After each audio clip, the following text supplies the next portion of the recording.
गठबंधन सरकार के खिलाफ जमकर बरसे इनेलो प्रधान महासचिव अभय सिंह चौटाला। गठबंधन सरकार को बताया लुटेरों व माफियाओं की सरकार।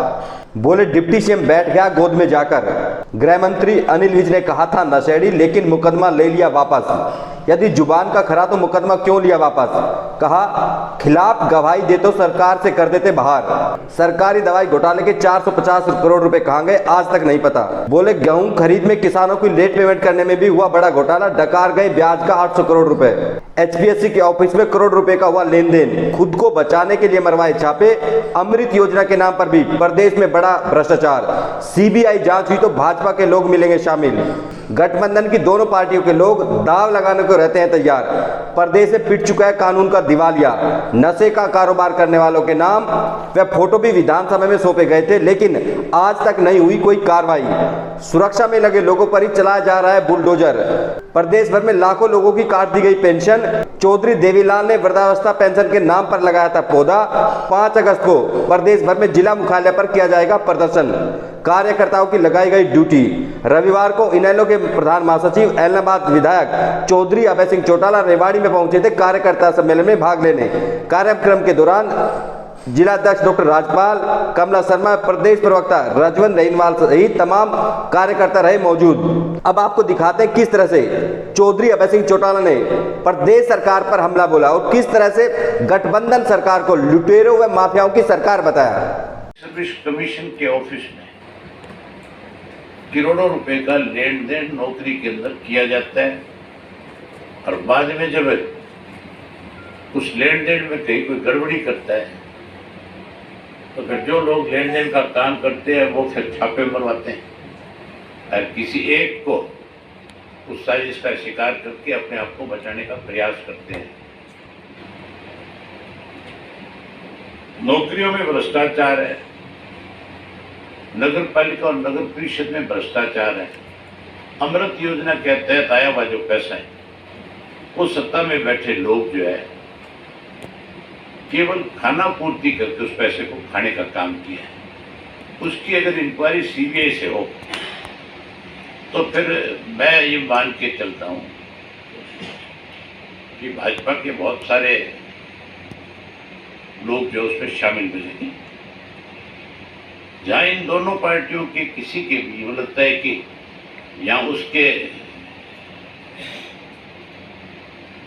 काम में कोई दखल नहीं होगा, नहीं, वो अपना दाव लगा जाता है।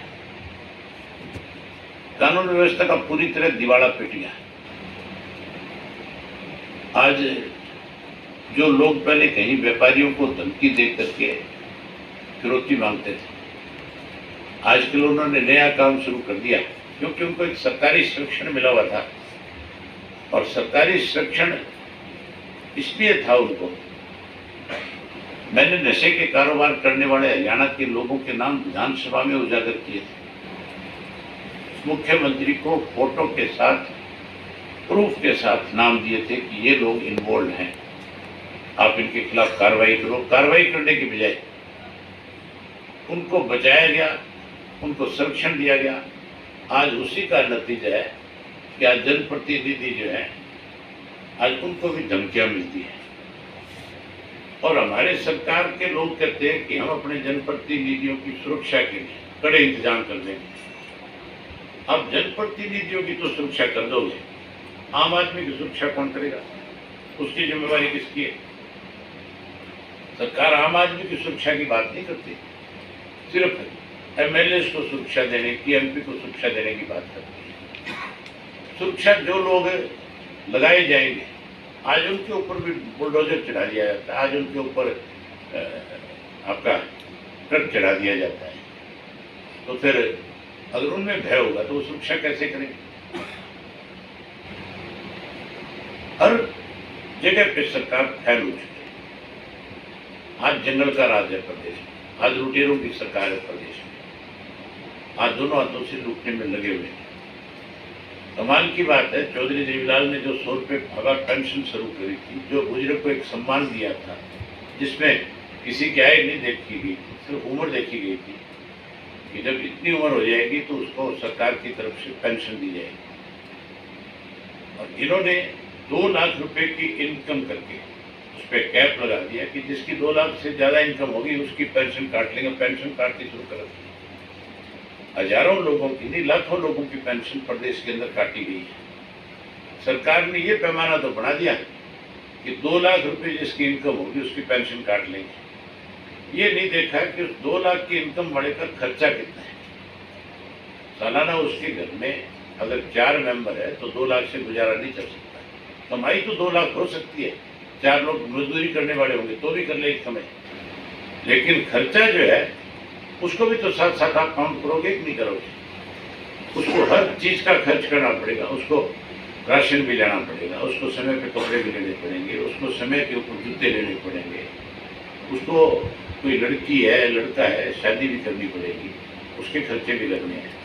कोई घर में मोटरसाइकिल है स्कूटर है उसमें तेल भी डलेगा, उसका भी खर्चा लगेगा। आदमी कभी बाहर त्योहार कोई मिठाई का डब्बा लेकर जाता है उसका भी कोई पैसा लगता होता है, वो नहीं देखा है। केवल उसकी इनकम देख ली, और इनकम तो आजकल एक कार्ड बना दिया, इस कार्ड की वजह से हर एक आदमी का पता लग जाता है कि इसकी क्या इनकम है।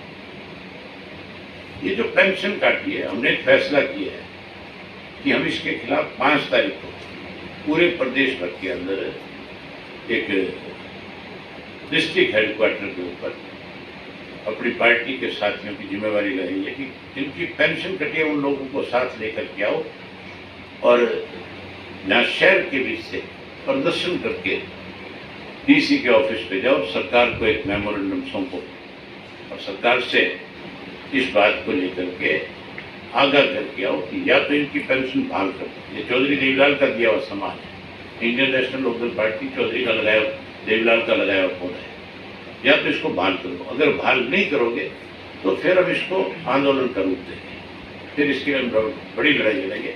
हमने SYL की लड़ाई लड़ी थी, इसी तरह से हरियाणा के बुजुर्ग को कोई अपमानित करे ये हम सहन नहीं करेंगे। हम हर हालत में इसके लिए चाहे कितना बड़ा भी संघर्ष करना पड़े, कितना बड़ा भी आंदोलन चलाना पड़े, चाहे फिर किसान आंदोलन की तरह सड़कों पर बुजुर्गों को ले जा करके बैठाना पड़े, फिर हर हालत में हम बड़ा आंदोलन खड़ा करेंगे।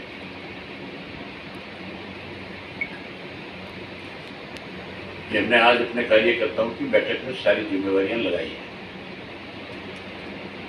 ऐसा उनसे बहुत सारे आपके पास बेरोजगारी का भी है, भ्रष्टाचार का भी है, आपने पूरा वही थोड़ा सा कहना चाह रहे हैं कि जो इनेलो की जो धरातल पे जो प्रयास होने चाहिए एज ए विपक्ष आप ही हैं, वो बहुत कम नजर आते हैं।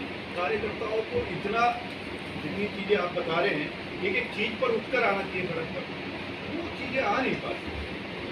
अब आप ये तो मान लेना कि विपक्ष केवल इस प्रदेश में इंडियन नेशनल लोकदल पार्टी है। कांग्रेस तो आज की तारीख में भाजपा के एजेंट के रूप में काम कर रही है।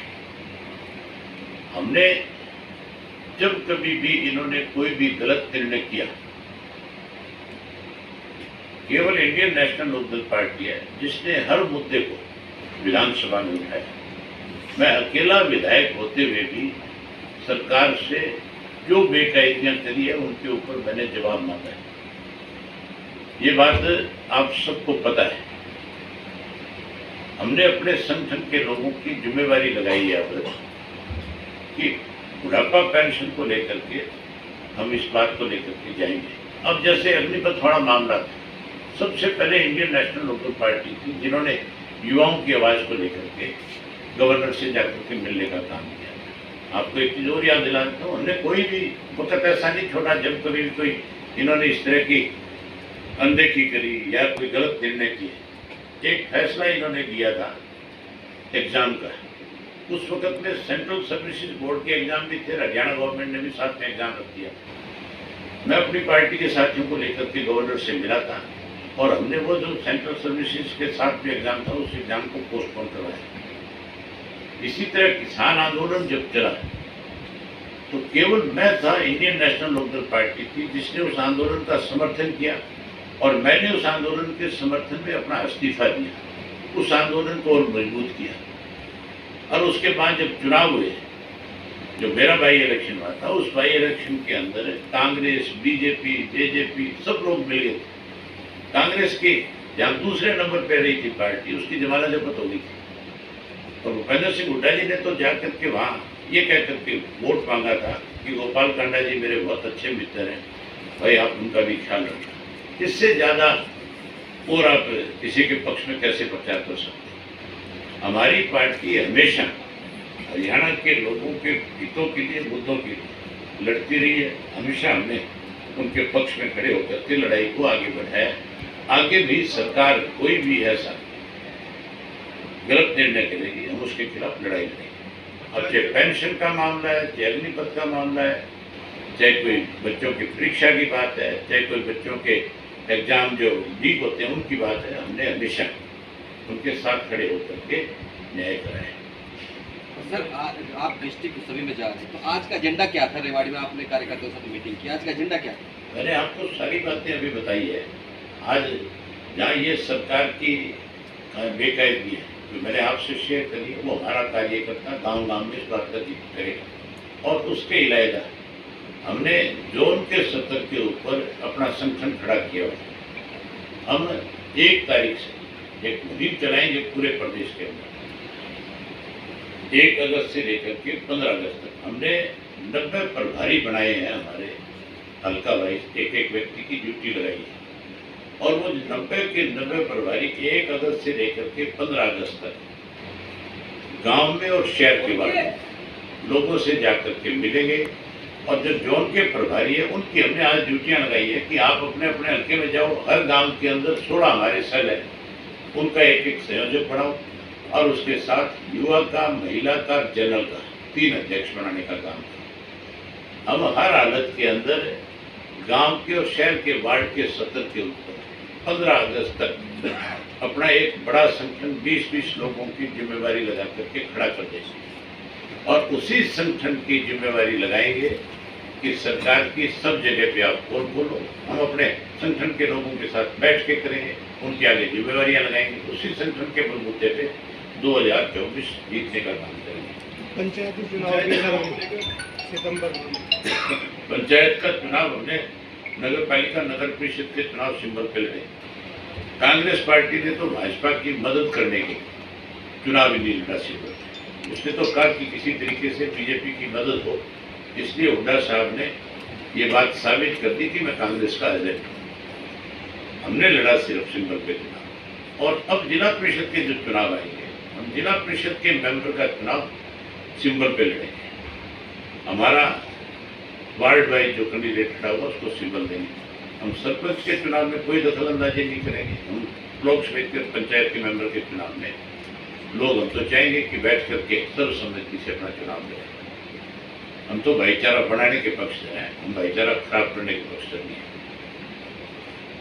सर आपने कानून व्यवस्था की बात की थी, खनन माफिया को लेकर जैसे डीएसपी की हत्या तक कर दी गई। सरकारों का संरक्षण कहीं ना कहीं रहता है, तो इसको किस तरह से देखते हैं कि हालात कितने खराब हैं प्रदेश में? रहता नहीं है, ये तो टोटल ही, क्योंकि माफिया की सरकार है आज की देश में। गठबंधन जो सरकार है, ये गठबंधन थोड़ा ही है, ये लुटेरों का एक गिरोह इकट्ठा हो गया। लुटेरा कह लो आप उनको, माफिया कह लो आप इनको। आप ये देखो जब से ये सरकार बनी कितने घोटाले हुए हैं। सबसे पहले धान का घोटाला हुआ, जिसकी आज तक इंक्वायरी नहीं है। मुख्यमंत्री ने बाकायदा तौर पे हमें आश्वासन दिया था कि मैं इसकी इंक्वायरी कराऊंगा, कोई इंक्वायरी नहीं हुई। मैं आज भी पूछना चाहता हूं आपके माध्यम से कि जो 250 से 300 रुपया हर साल किसान का नमी के नाम पे लिया जाता है, वो किसके खाते में? मुख्यमंत्री ये बता दें। खरीद करने वाली एजेंसी के खाते में जाता है, मिलर के खाते में जाता है, आड़ती के खाते में जाता है, या सरकार के खजाने में जाता है? वो पैसा लेता कौन है? हम ये नहीं कहते कि आप नमी के नाम पे पैसा ना काटो, लेकिन ये बताओ कि उस पैसे को आप किसके खाते में लेकर के जाए, वो पैसा गया था। इसका मतलब ये इन लोगों ने मिली भगत करके उस पैसे को लूट के अपनी जेब में डाली, जो थोड़ा नहीं बनता, हजारों करोड़ रुपया हर साल का है। सरसों का आपके यहाँ का घोटाला है जो आज तक कोई उसकी इंक्वायरी नहीं है। आपके रिवाड़ी का जो मार्केट कमेटी का सेक्रेटरी था सस्पेंड कर दिया, नारनौल का कर दिया, भिवाड़ी का, रिवाड़ी दादरी का कर दिया। सिर्फ सरसों की खरीद जो राजस्थान से खरीद के सस्ते में ला करके यहाँ महंगे में बेच दी मिली भगत के द्वारा, जब ये आपका कोरोना था। उसको गेहूं के अंदर 2-2 महीने पेमेंट नहीं करी किसान की, और पेमेंट नहीं करने का मतलब ये 17,000 करोड़ रुपया साल का गेहूं की खरीद का केंद्र की सरकार की तरफ से हरियाणा की सरकार को मिलता है, और उस 17,000 करोड़ रुपए का ब्याज जो है 2 महीने का 800 करोड़ रुपए बनता है, थोड़ा नहीं है। ये HDFC बैंक के साथ मिलकर के 800 करोड़ रुपए ब्याज का खाए। हमने पूछा इसका बताओ कहाँ गया। शराब का घोटाला आपके सामने है कि किस तरह से माफिया जो है आपके कोरोना के दौरान, जहाँ कोई आदमी घर से बाहर नहीं निकलता था, हर घर में शराब थी, हर घर में शराब की सप्लाई थी, वो किसने करी, किसने कराई? सरकार जवाब देगी, कोई और देगा? उस वक्त ये माफिया खड़ा, ये माफिया ही है सारे के सारे। जब आपको बता, सरकारी दवाइयां जो खरीद करी गई 450 करोड़ रुपए आज तक पता नहीं है किसके खाते में चले, वो भी लोग खा डिप्टी सीएम ने आरोप लगाए थे, लेकिन आज उस पर चुप्पी साध दी है। हैं? चुनाव से पहले डिप्टी सीएम ने आरोप लगाए थे दवाई घोटाले। किसने? डिप्टी सीएम जो आज प्रदेश के हैं, उन्होंने आरोप लगाए। मैंने विधानसभा में पूछा, डिप्टी सीएम तो उनकी गोद में जाके बैठे, उसने तो वो मुकदमा भी वापस ले लिया। जो मुकदमा जिस व्यक्ति ने, अनिल विज साहब ने इसके ऊपर आरोप लगाया था, ये कहा था कि ये तो नशेड़ी है। जब उसको नशेड़ी कहा था तो उसने हिसार के अंदर केस दर्ज कराया था कि इसने मुझे अपमानित किया, मानहानि का मुकदमा दर्ज किया। दवाइयां होगी, अगर वो अपनी जबान पे ठहरा हुआ व्यक्ति है तो फिर मुकदमा वापस क्यों लिया? मुझे अगर कोई अपमानित करे, कल को मुझे कोई नशेड़ी कहे, मेरे ऊपर कोई और आरोप लगाए, गलत आरोप हो, अगर मैं कोर्ट में जाऊंगा तो वो चाहे मेरे पैर पकड़ ले, या तो वो व्यक्ति सार्वजनिक रूप से इस बात के लिए माफी मांगे कि मैंने बहुत बड़ी गलती करी, मैंने जिंदगी में गलत बात आपके बारे में कही, प्रेस को बुला करके बात सार्वजनिक करे। अगला तो ये कहता है आज भी ठोक में जाकर के कि जो तेने करना कर ले, मैंने जो कहा वो कहा। ये तो अगर उसके खिलाफ गवाही दे तो कल ही सरकार से बात कर देंगे। 3 साल कंप्लीट हो गए सरकार के, 2 साल बचे हैं।